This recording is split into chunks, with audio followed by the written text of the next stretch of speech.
How to fix Facebook Marketplace under review.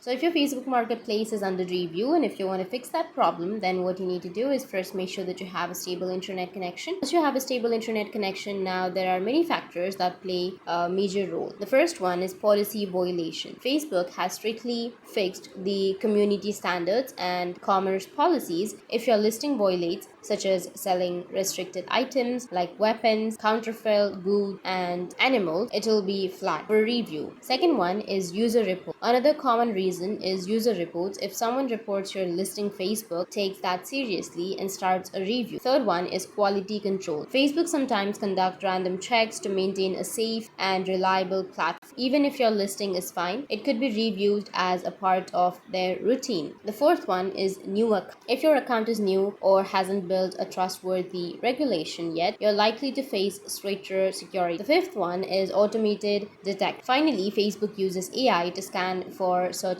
keywords, images, or patterns. Sometimes innocent listings are flagged by mistake. Now that we know why this happens, let's move on to the solution. So if you want to fix the Facebook Marketplace listing under review, then here's what you can do to resolve your issue. First thing you can do is review. So Facebook policies should be reviewed. You need to review the Facebook policies before posting. Double check that your listing complies with Facebook community standards and commerce policy. You can find these on Facebook official help. Second one is you need to check your notification. Facebook usually sends you a notification if your listing is flagged. Open the notification to understand what's wrong and follow any steps that are provided there. If you notice anything that should be flagged, like banned keywords, unclear images, edit your listing and resubmit it for review. And the last thing you can do is be patient. Most reviews are compiled within 24 hours or completed within 24 hours to 48 hours. However, if it takes longer, you can contact the support. You will have the support option on the top right. You'll have three horizontal lines. Tap on it and then go with help and support. From here you can go with help center or report a problem and you'll be able to submit a report. So that's it, and if you have any questions, feel free to comment below. Thanks for watching.